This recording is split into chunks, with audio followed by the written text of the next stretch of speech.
Good morning and welcome to another episode of Amy on Two Wheels. Today I'm going to be heading away from my usual countryside setting and towards civilization. And if you stick around, I'll take you with me. Today we're going to be on my trusty Harley Davidson Street XG500. I'll show you the bike. Now, this bike is, I think, incredibly good looking and incredibly nice to ride. And it kind of looks badass enough for me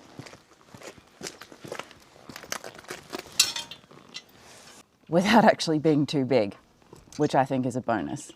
So I'll finish getting packed up and let's hit the road. So of all my bikes, this is probably the least good on dirt roads. It does it fine. It's just I feel like it's not thriving.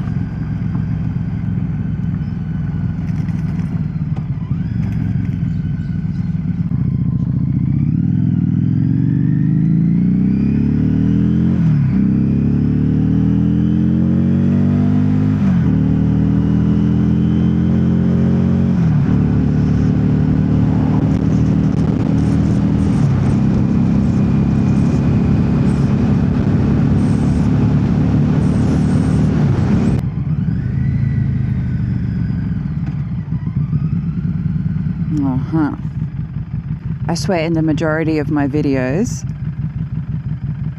I have to stop for roadworks.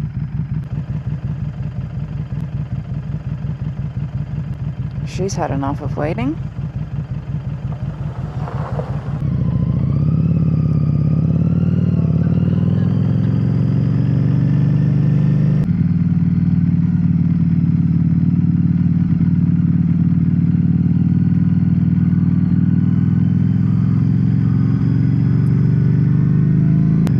Assuming I'm just meant to be on the wrong side of the road. They're painting the dirt.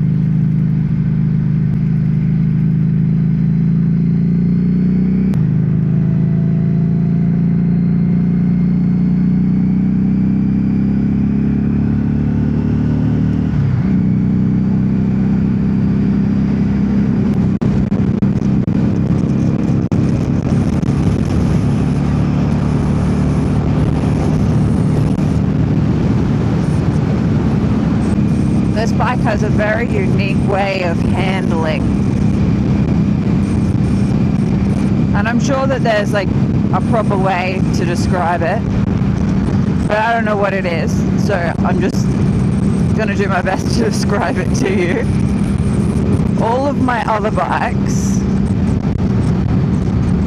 are like this, you know, you turn and they move, but this bike, you kind of go, you turn and then boom, you turn and then boom, boom. And you can feel, at first for me anyway, it felt like I was unstable, but it's actually incredibly stable when you kind of give yourself over to it and just let the bike do its thing. And every time I hop back on this bike, it just takes me a second to get used to the way that it handles again. But once I do, I always love it.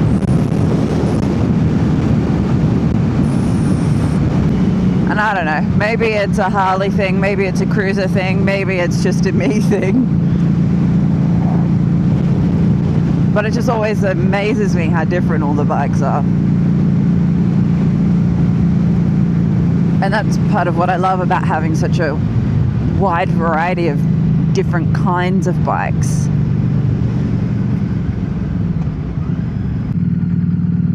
I always love checking out the bikes that line the streets of 2J. It's always my preference to explore the sparsely populated, wide open, natural countryside. But you can't hide yourself away forever. Every now and then, you got to join the people where they are, right? What are the chances that I can get in front of all the slow vehicles here?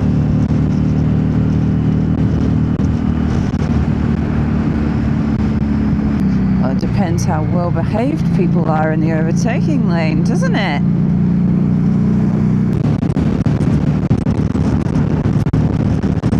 Thank you.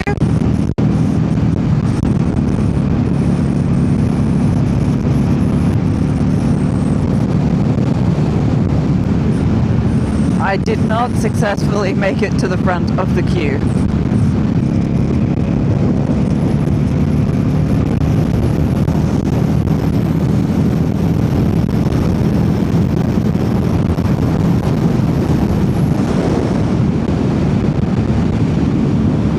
I found another motorcyclist to ride with.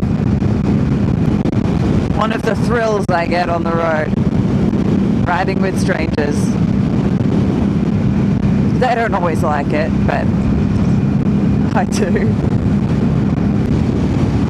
So anyway, today we are heading down south and towards the coast, coming out of our inland oasis. And I'll be showing you a very different kind of scenery. Riding on busy highways instead of open country roads. Running some errands in the suburbs. And visiting the ocean. That's what kind of makes it worth it. Because despite Australia being this massive land, I think it's about 70% of the population of Australia lives in like little clusters around the outer edges of Australia, so very close to the coastline, and only about 30% of the population lives more inland. And so there's just all this unoccupied open space. And the further inland you go, the more sparsely populated, and largely that's just because it's so difficult to survive out there, with most of it being desert. But if you've never been to the Australian desert, I do highly, highly recommend it. It's just, I mean, it is tough out there, man, so only the strongest survive. So you've got a whole bunch of slithering things, camels go wild out there, kangaroos, things that are built to endure. But there's also just something kind of otherworldly or alien-like out there. So like if you drove from the west coast all the way to the east coast, you pass through, like straight through the thick of the Australian desert along the Nullarbor Plain.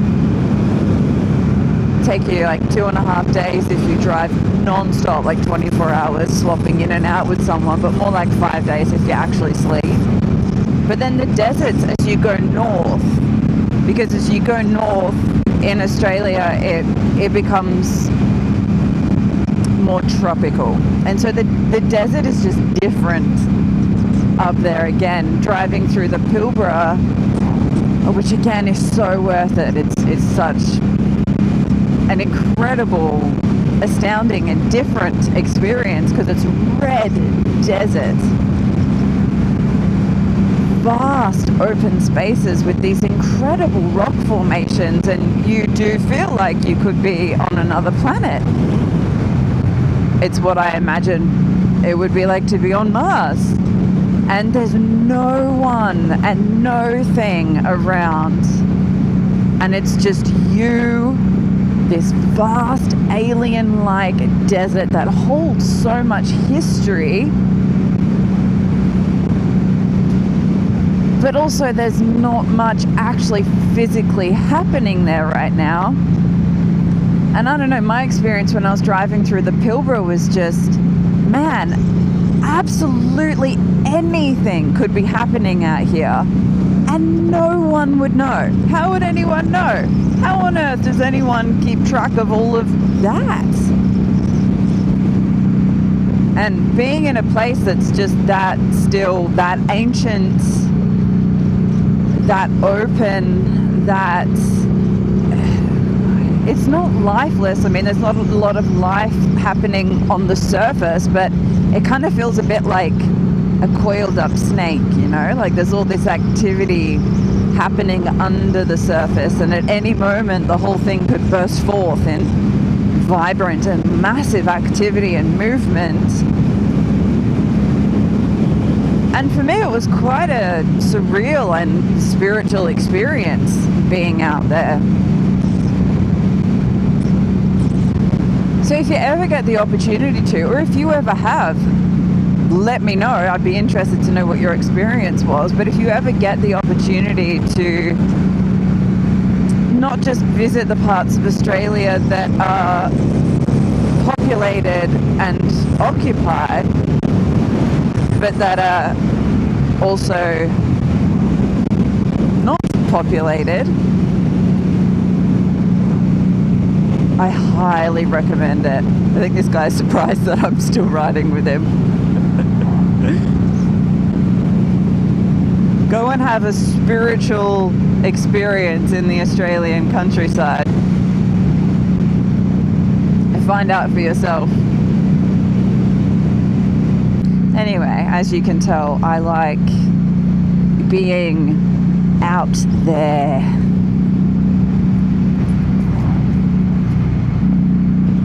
But today I find myself heading away from out there.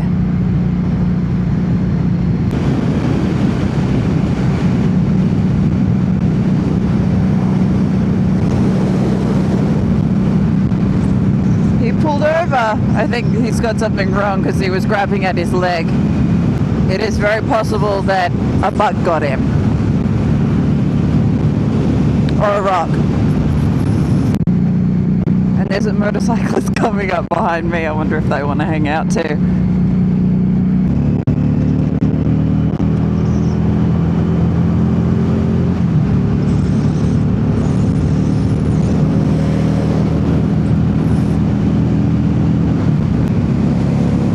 Yeah, no, I have a motorcyclist following me.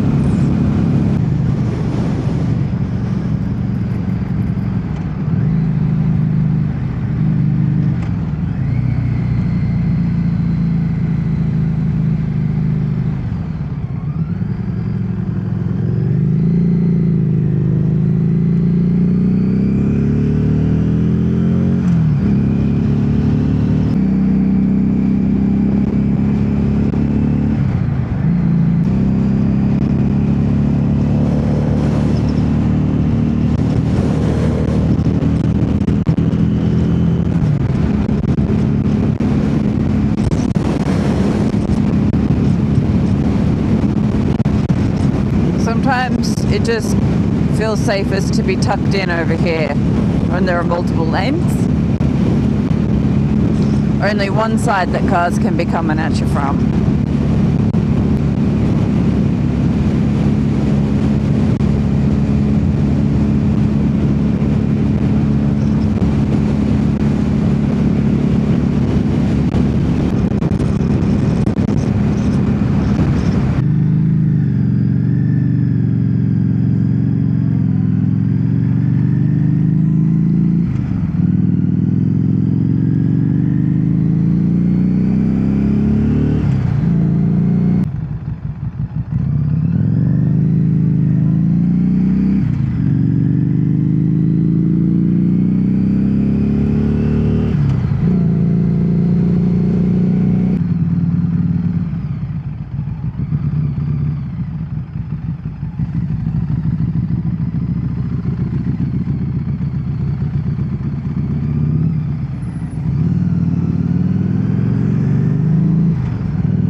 we're going to get some groceries.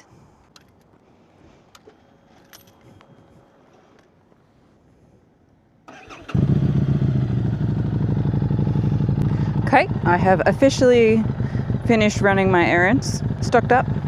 Good bag.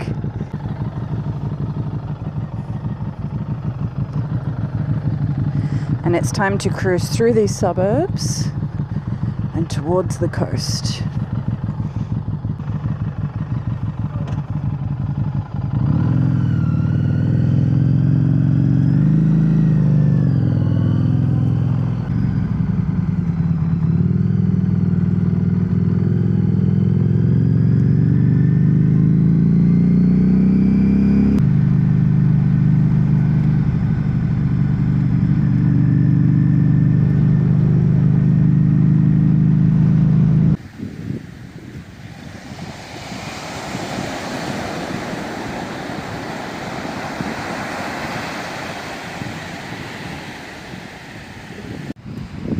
And now here we are watching a Western Australian sunset.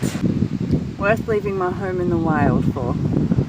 Now, to make this one a little philosophical, which is always my aim with these videos, I guess the remarks that I'd leave you with is, don't let anyone tell you that it's unmanly or that it's not a strong characteristic to feel deeply and intensely. Because the only people who want to stifle their feelings and pretend that they don't have feelings are people that are inherently weak. The reason that they want to avoid and deny their feelings is because they feel weak in the presence of their feelings. They actually don't have the courage and the strength to be able to feel deeply and intensely and to feel alive in every possible way without completely losing their shit. The bravest thing, and the people that I find to be the most courageous, are the ones that embrace life for all that it is. All its hardships, all of its heartbreak, all of its joy, all of its bliss, its wonder, its curiosity, all feelings and all experiences of life, just fully embracing it all, but not being enslaved by it.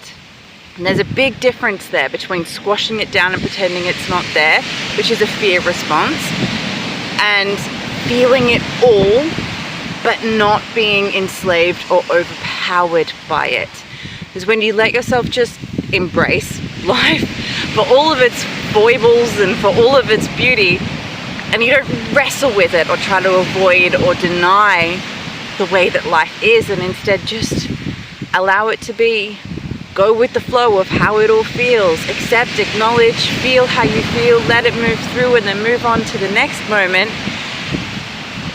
It frees you up in your courage, because that's a courageous act.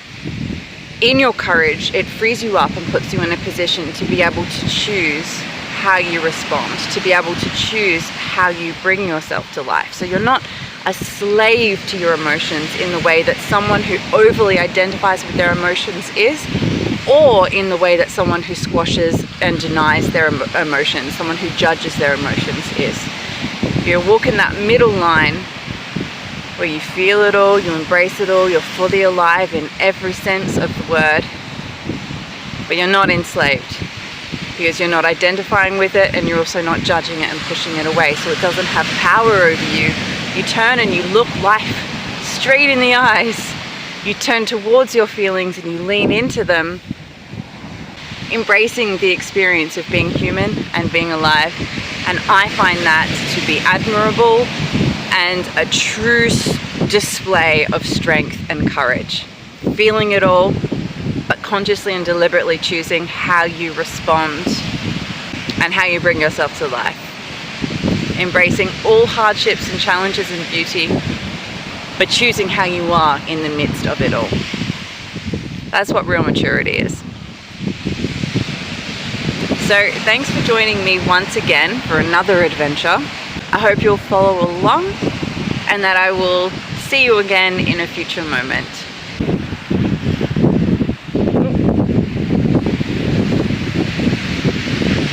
See ya.